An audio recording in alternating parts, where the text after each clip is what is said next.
Government of India has unfortunately gone to the extent of changing MNREG work as G Ramji work. It is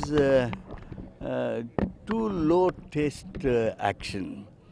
I would only appeal to the conscience of Honorable Prime Minister Mr. Modi. I also urge the conscience of the Government of India. How come, what is that moral you have to change the name of Rashtrapita Mahatma Gandhi? Can you afford to do that?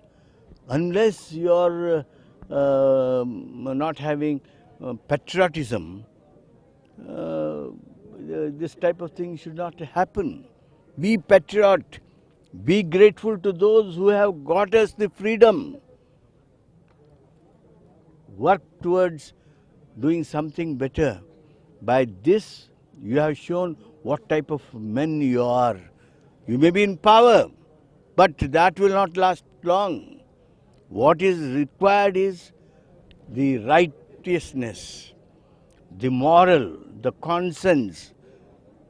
I would only appeal that they should reconsider.